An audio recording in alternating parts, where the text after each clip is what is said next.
My name's Elaine Cork and I've come from, well, it's a tiny little town really, called Gravesend. I'm really here as a representative of our whole school. I have a very posh title, which is Director of E-Learning and Innovations. And I am unbelievably old and not a digital native. So every single thing that I have done, I have had to teach myself because computers did not exist when I was at school. When I tell my students that, they don't believe me. They think I am lying because obviously computers to them have been around for the whole of their life. And so to come across somebody who has never really used a computer when they were their age is quite shocking to them because it is just part of their being. My son, who's 14, has his life on his phone. That is how he would like everything to be, in the palm of his hand. Because the students have much more media available to them all the time. And so therefore we wanted to enrich the media that we could put within our presentations. And we wanted things that would be easy to find, because you could search the internet. You could go onto Google and put in your search, but to find the quality and just the thing that you want can be very difficult and very time consuming. So we wanted something that was time efficient. The other thing that we wanted to do, we've got a big push in our school at the moment to have independent learners. So the ideal would be that teachers are not the main information givers.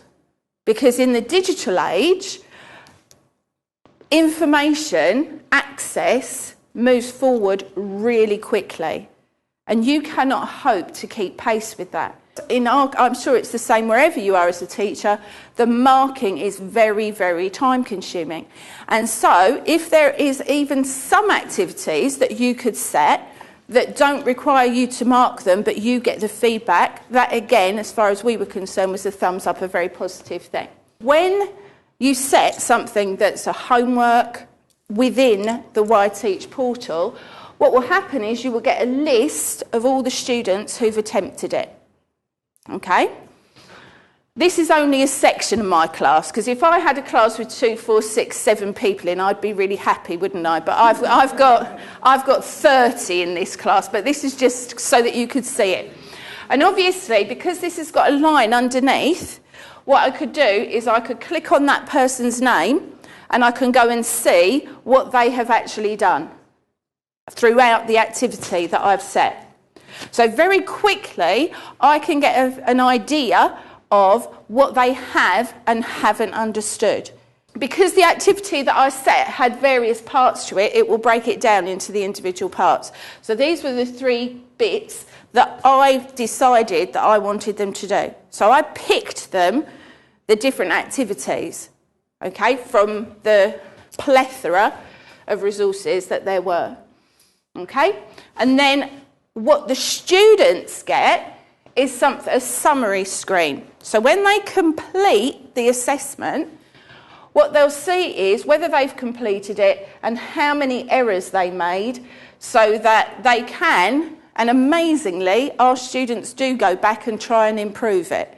So as far as I'm concerned, that is a very big plus, because to get students to do anything without standing behind them with a big stick is actually quite impressive.